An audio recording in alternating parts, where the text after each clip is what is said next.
And welcome to another insightful and exciting show with me, Carmel Fisher, on the Harvest Podcast. Excited today to interview Mr. or should I say, Franco LoFranco, who's here, an entrepreneur, transformational for that matter, creating a world where he believes we can work, play, and make money together with no one getting left behind. I like that. Franco, welcome. Thank you for being here with us. My pleasure, Carmel. Big fan. Love your show, and I'm excited to be on. Let's have Awesome. some fun. Let's do it. Let's do it. Tell us as a start just who you are, a bit about your background, and what motivated this ideology of yours where we can work, play, and make money all at the same time and leave nobody behind. My philosophy. I got it. Yeah, great question. My parents came from Italy when they were young, and I was born and raised in Toronto, Canada. That's where I was born.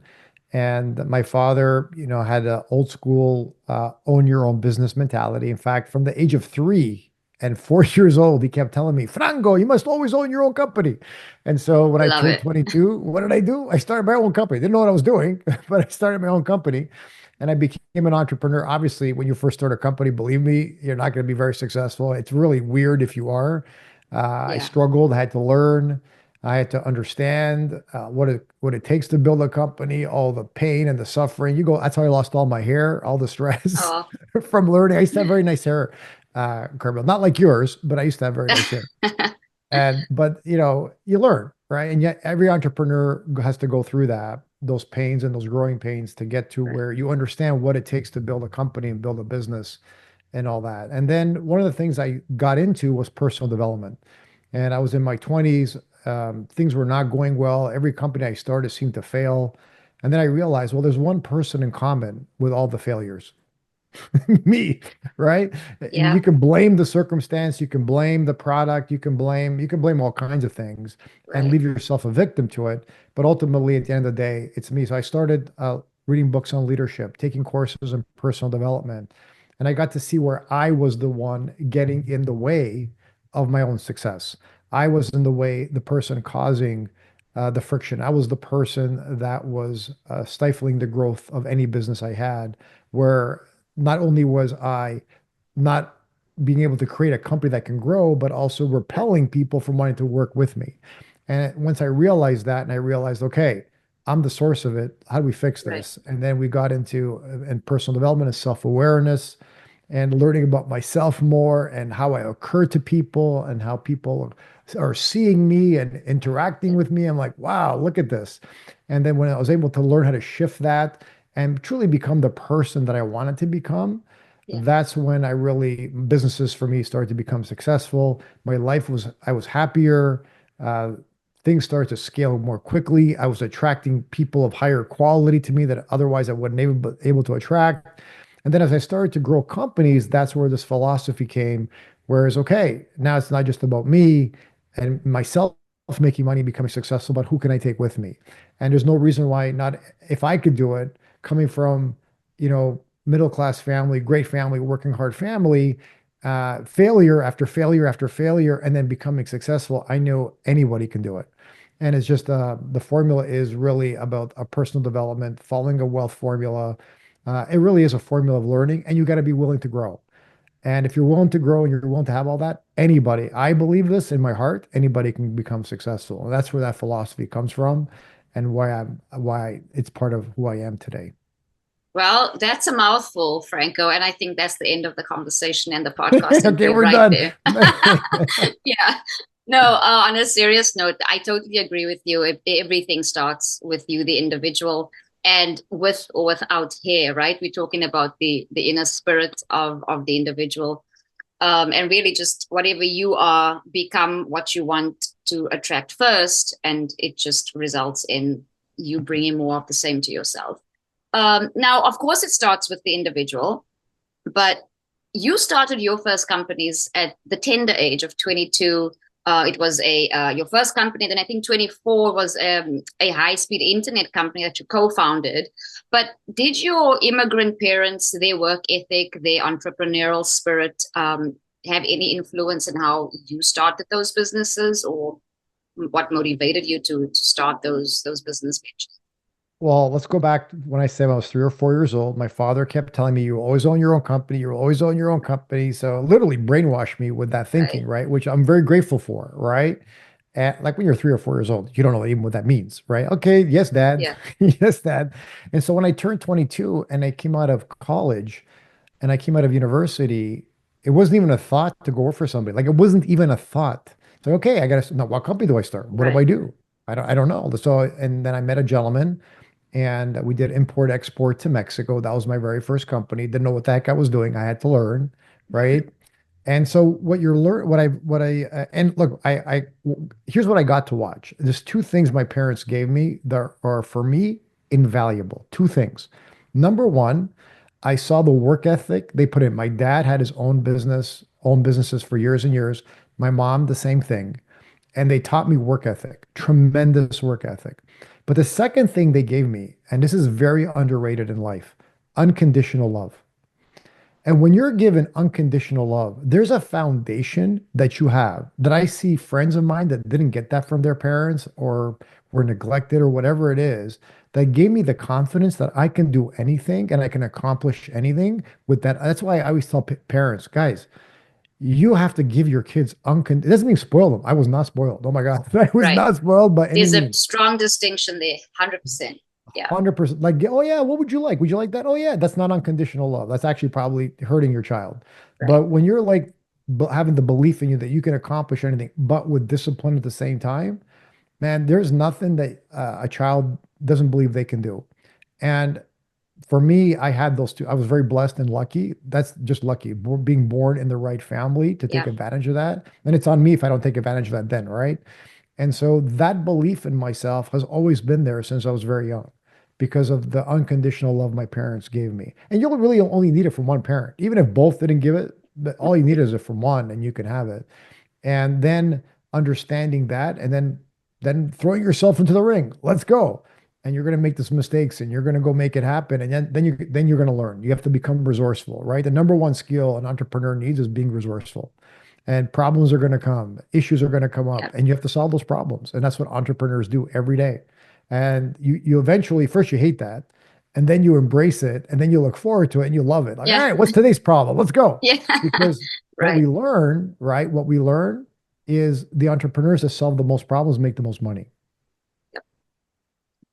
Totally agree with you on everything you're mentioning, and I think for just to broaden that bucket, like in terms of parents believing in you, I absolutely agree. I was one of those lucky ones too, with parents who really just encouraged and supported and, gave me free reign to explore and try and always kind of there to pick me up when I fall, etc. But there are parents who, or kids, I should say, who perhaps might not grow up in families where they even have parents, right? Or where, both parents are not present. And I think just to put the wider things, if you have someone who believes in you at a very young age, who's there for you in the same, capacity as a parent, it helps. But at some point, you can still hone that for yourself. It's no excuse if you didn't have it. It might be harder, but I think the spirit is stronger than that. So if you're listening out there, you Well, didn't have the yeah, perfect I'll also family, say this. If you right? notice, if you notice, there's a lot of billionaires that grew up in orphanages. A lot. 100%. A Yep. disproportionate amount, right? Now, why? What happened with them? Well, there's somebody that there believed in them. There's Yes. somebody in that orphanage that said, you know what, you can do this. You can be great. They had Yep. people come in and mentor them and coach them. That could be a really good environment. The really good orphanages can be a really good environment for giving that. It doesn't have to come from a parent. It can come from an aunt or an uncle. It can come from a friend. It can come from a mentor. It can come from Yeah. anybody, that unconditional love and that belief. Because as I believe as a child, you're looking for that. You're looking at that for that validation. And so while if you're a parent, 100% give it to your child, but if Yeah. you're in this position where you don't have that in your life from parents, you can seek that from other places for sure. 100%. And still, that's the first step. That makes it a little easier. But to your first point, it starts with you. And no matter where you are, where you start, it's all in your hands, and you've got just as much of a chance to make it happen as anybody else. And resilience is absolutely important. The grit you speak of and that obstacles that one has to constantly overcome. You start just building the muscle, I think, and the strength to keep overcoming those things, which to your point, it's easier, gets more exciting to keep doing. So on the title of Cavaliere, some of us have heard of it, others have not. Please tell us more about how you got this amazing title from the Italian government, and then what it does for you today. How do you approach businesses because of it? How do you approach leadership because of it? What's been the impact? That's interesting. Interesting question. So in England, there is a title of Sir. You get knighted by the Queen or the King, right? In in Italy, that same kind of distinction comes from the president of the country, and it's called Cavaliere, which means to be knighted. And so it's given to people that do distinguish themselves or build extraordinary things.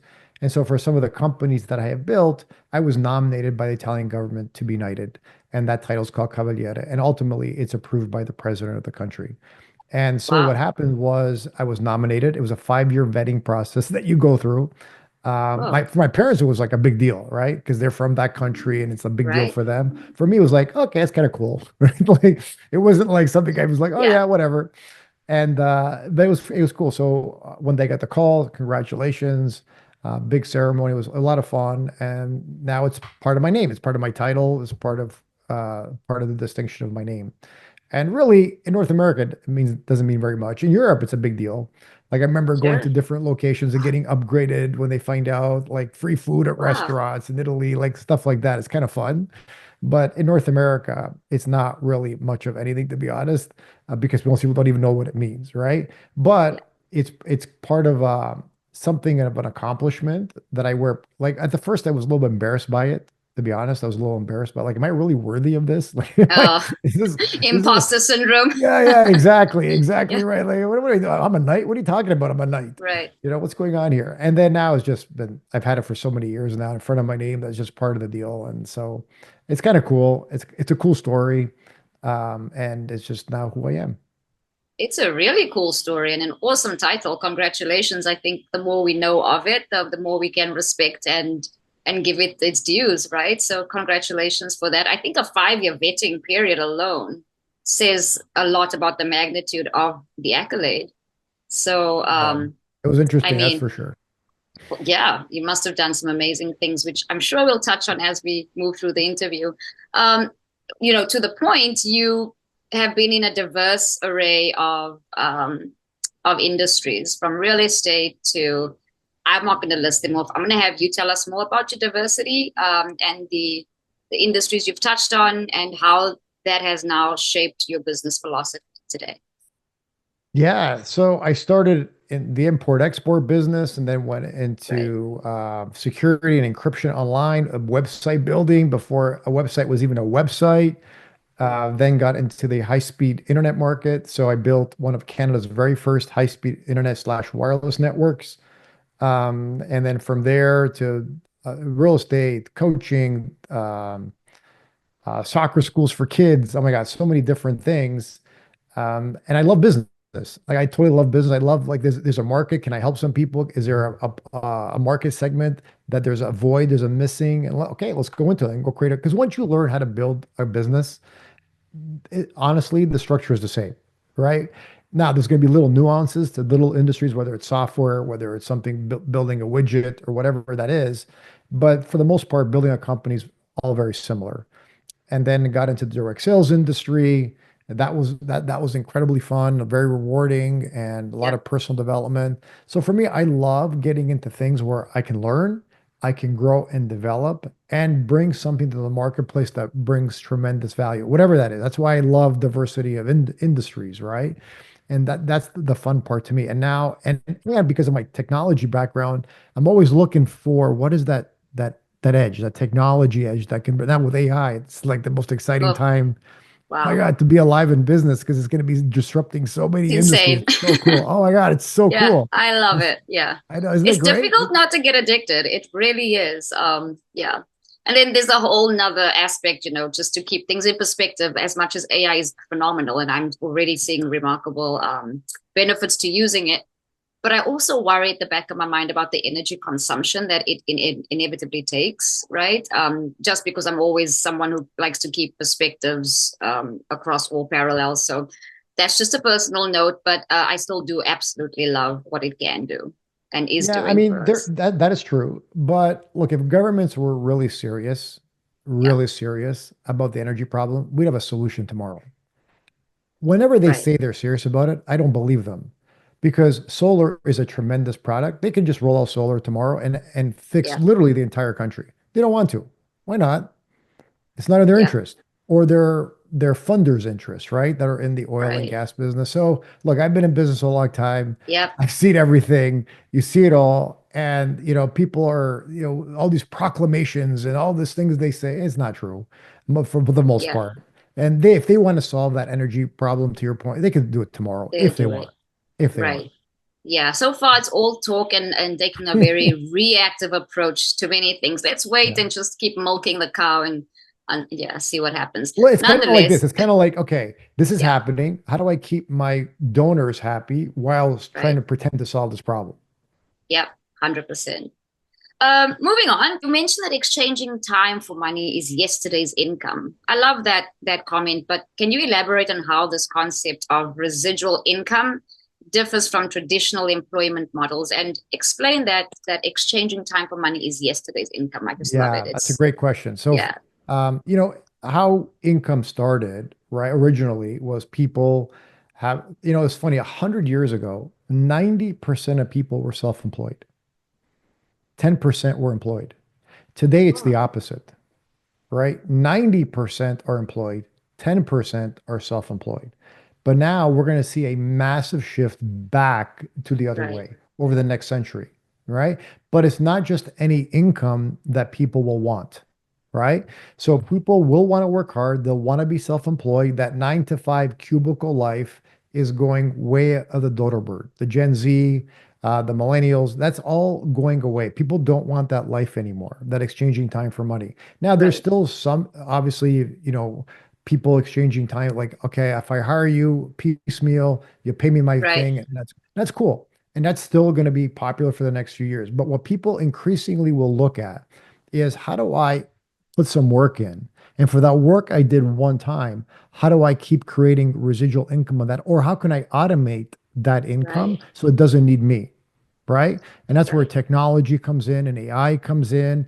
Business models are going to be coming and being built and created. AI will create some of those models by asking it to, hey, build me a residual income model, right? You can literally right, do that.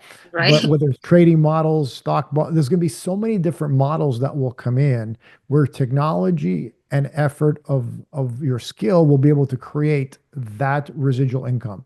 And how I define residual income is do the work once, but get paid over and over and over again on the work you did one time. So whether you create a product and that product gets sold over and over and over again for the work you put in one time that you created, or a software that gets created, or a book that you wrote, or whatever that is, you're going to see in the future services that you sold that a customer pays every single month. That's why subscription-based companies are huge right now and get such huge multiples when you want to go sell them because everybody's looking for that. Okay, what is this subscription based? Can we convert your business to subscription based? Everybody's looking, how do I convert my business to some kind of subscription based? Because that gets the biggest multiples in business. So that's what you're going to see as people educate themselves and grow into that. Because, look, years ago when we were in school, what were we yeah, taught? Get a good education, get a good job. And that's what was right, in the mindset and the subconscious thinking of everybody. That's no longer where people are at. In fact, you're going to see, I'm going to predict university and college uh, tuitions are going to drop massively because people are going to stop going because it's no longer of right, value for people to go. yeah. If I think about now what you get for your education, it makes no financial sense. There's no valid return for what they're charging. And there's no value of even going unless it's for a profession, right? If you're going to And be an there's so entrepreneur, many online courses that you can easily take huge. for free and Google and everywhere else, TikTok, YouTube. I know people who say, "Oh, I learned so much on TikTok." And way back, I was like, "Wait, what? What are you learning?" It's probably just a bunch of, rubbish, for lack of a better word. But, in all honesty, I think as it's developing, it's becoming more and more vetted, more specific. But to your point, yeah, colleges are probably on their way out. Yeah. Listen, my wife launched her own clothing line. Yeah. and her research is TikTok. That's where she does Right. research. She Yeah. loves it. Like, let's go. Where's your research? TikTok. I'm like, TikTok, really? Yeah, that's where I do my Yeah. research. This is unbelievable. So we can see like every like YouTube is massive. And that's mostly for men that use it. I think it's 80% men that use it Right. versus females, but it's a big research for most men. Where they do the research first is YouTube. It's where they go first to Right. find out about products, about this or about that. So you're 100% correct. And so we're seeing that shift. So getting back to the residual income portion, people Right. are going to be looking at, okay, how do I get into residual income models? And how can I convert where I'm at now into residual income model? Because Yeah. that's really going to be the future of thinking and of the mindset. Yeah. It's exciting times. Oh, it's great. Are you kidding me? This is Oof. like the greatest time. And to be in business, this is the greatest time. The greatest time Yeah. because there's so little you need to become because Right. I think about this. When I started my internet company, I raised $40 million to get it started. 40 Jeez. million. You know what you can do today with 40 million Right. dollars? Yeah. What you can create? It's Right. ridiculous. Like there's like It's it's unheard of. Yeah. I mean, in today's startup world, right? You can start a company with nothing and see it grow into something pretty lucrative and substantial. huge, It's huge. incredible.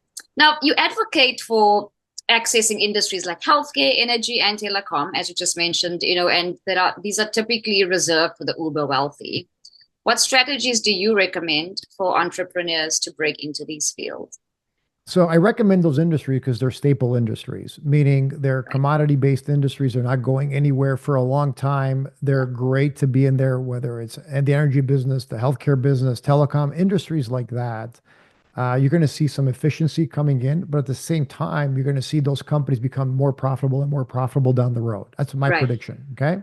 So there's different ways to access the industries, whether it's owning their stocks that have dividend stocks and that pays you really great, whether it's getting involved with companies like that on the sales side and selling those services and getting good at providing those services to people and or starting your own in very unique and creative ways and earning residual income. There's nothing like getting an energy client or a telecom client getting paid Yeah. every month on that client's bill.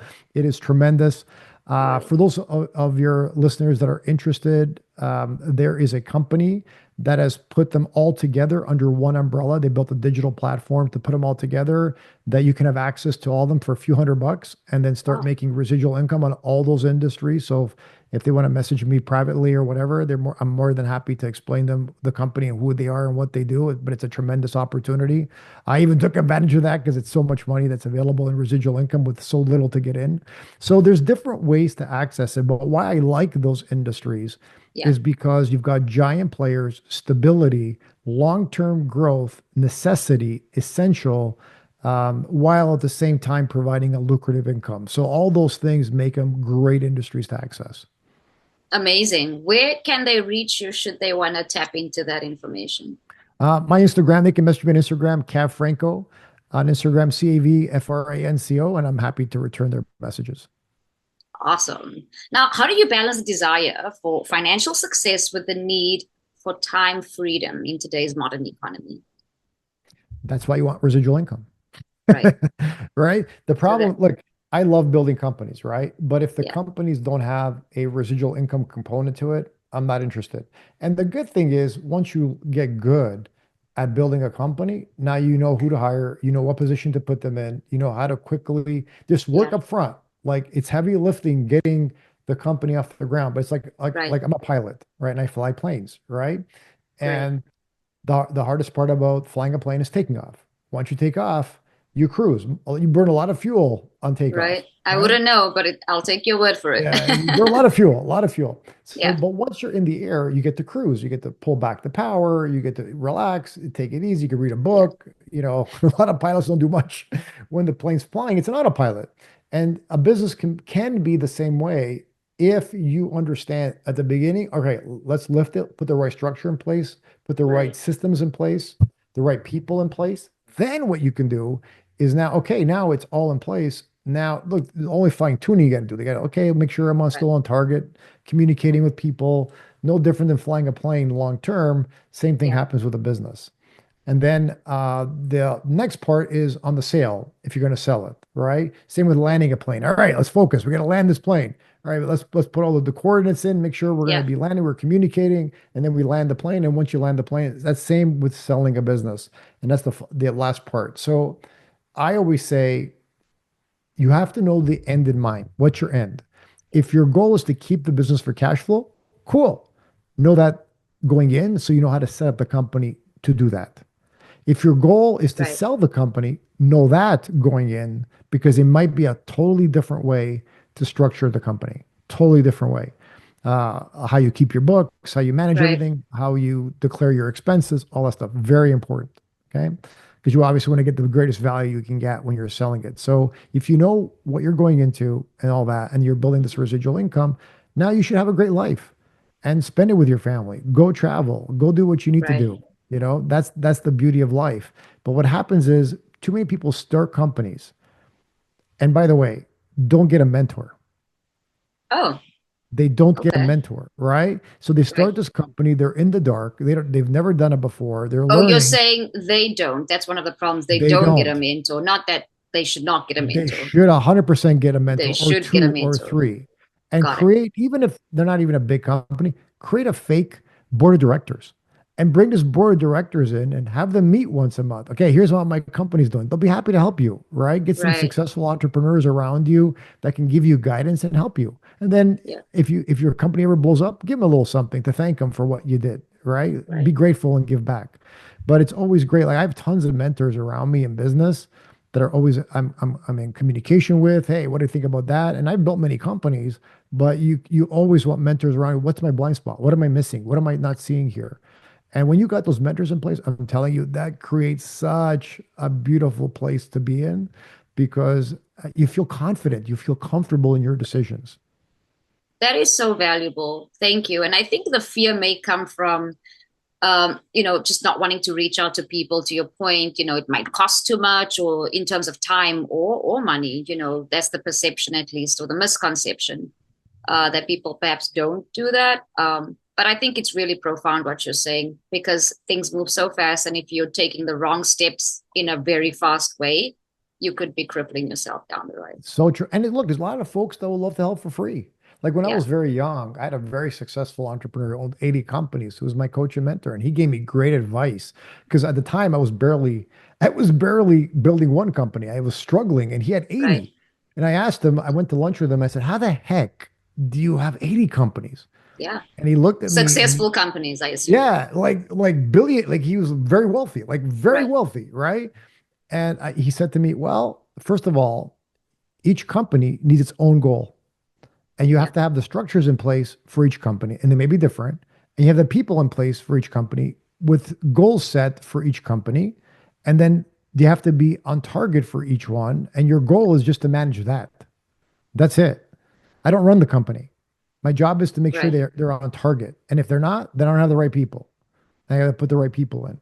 And so he taught me a big lesson to sometimes step above the Yeah. company and what's happening and look down as if, okay, I'm going to be like him, but for just my own company.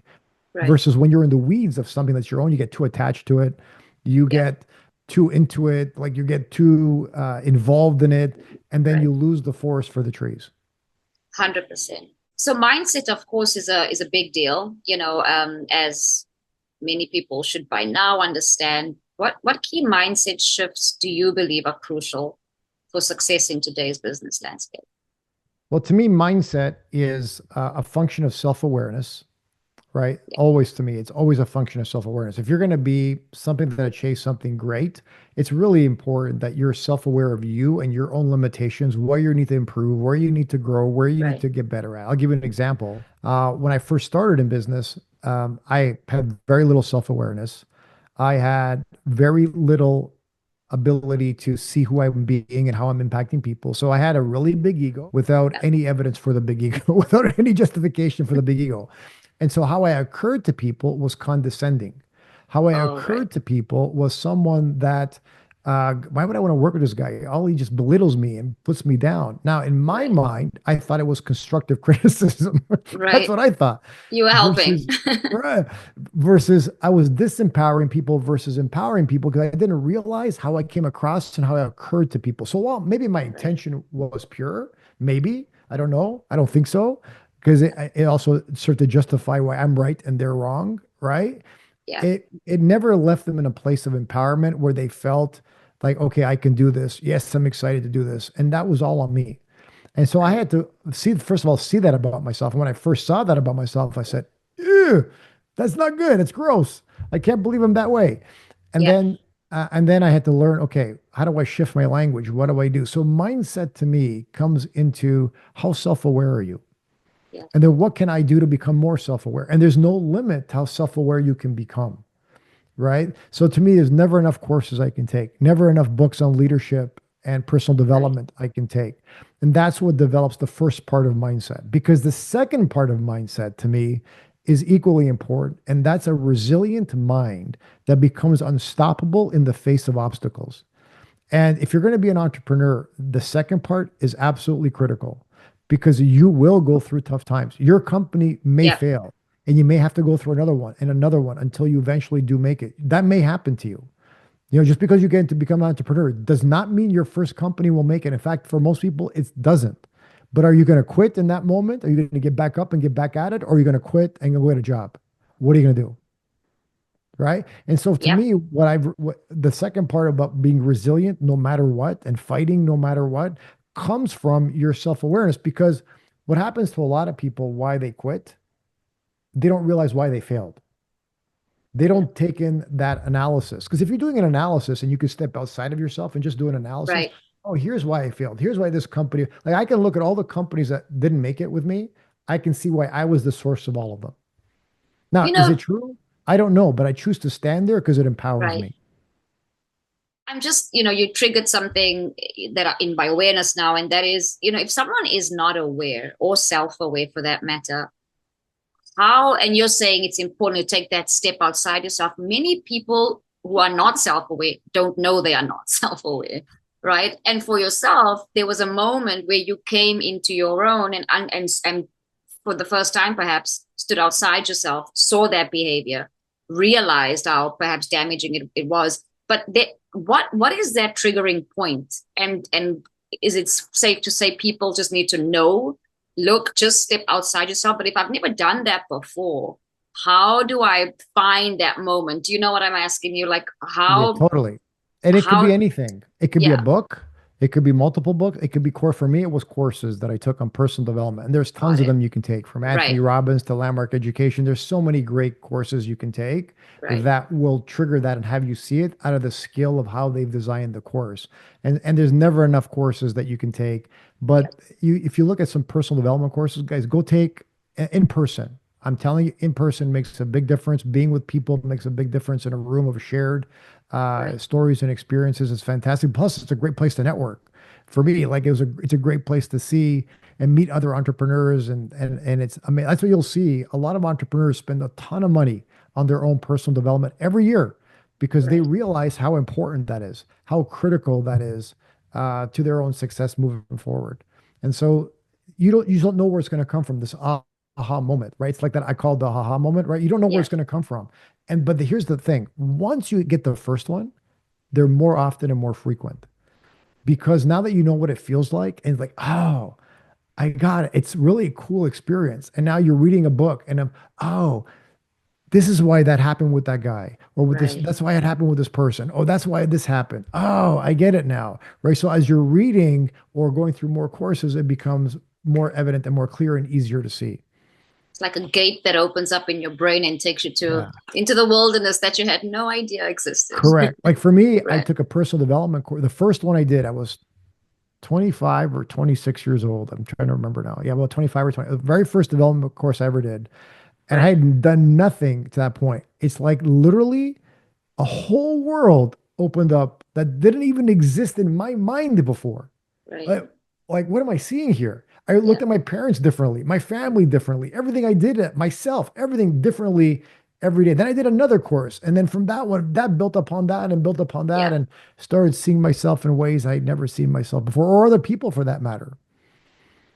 Now, looking back on your journey from a young entrepreneur to a global business leader today, what advice would you give to aspiring entrepreneurs? I mean, you've given us a whole lot, so thank you. But perhaps just put it into a capsule right now as we close off the conversation. So, the aspiring entrepreneurs who are looking to navigate the challenges of building a successful business in multiple industries.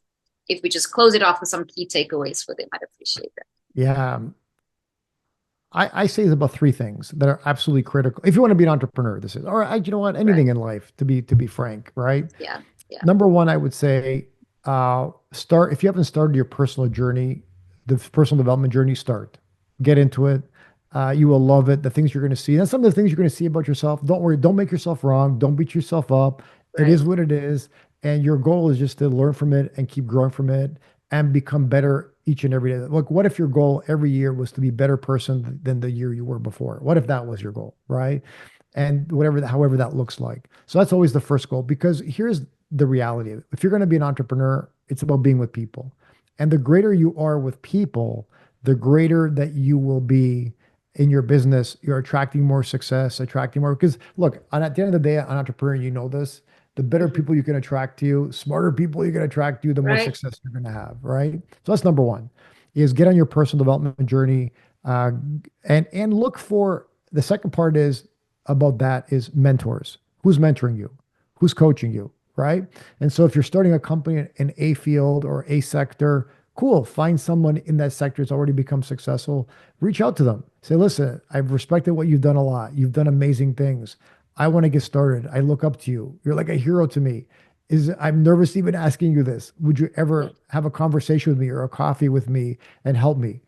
I'm telling you, most people would say yes to that. Most people are happy to give back. Yeah. Most people are happy to contribute back to you in that way. So get a mentor, right? Or more, or multiple ones. And mentors are so key because they can see what you can't see, and they can Yeah. short circuit your journey years. Now, you're more than welcome to do it on your own. I don't recommend it because you're taking the slow, long way and hitting walls that you don't need to hit, right? So a mentor is very, very important.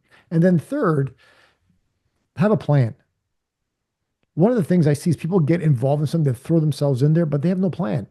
Like, where do you want to go with this? What is your goal? What do you want to achieve ultimately with this business or this product? Or what's your vision? Where do you see this going? Like, I listen to Elon Musk, right? And what does he talk Yeah. about every day? We're going to Mars. We're going to Mars. Yeah. He's got me convinced I'm going to Mars. He's got me convinced. All right, we're going to Mars. He Right. shares that vision every single Yeah. day. Like, Top of mind awareness. at the end of every statement, we're going to Mars. Okay, we're going to Mars. Get rid Right. of it. Honey, pack up. We're going to Mars, right? That's how it becomes. It's really Yeah. funny. And so he's got me convinced, but it's his vision, right? He's like, he's bought in, he gets it. And everything he's Right. doing is for that goal. And so what is your goal? What is your vision? Where do you want to be? And because I have a saying, however you are in the moment, the way you experience life today, right now, is by the future you're living into.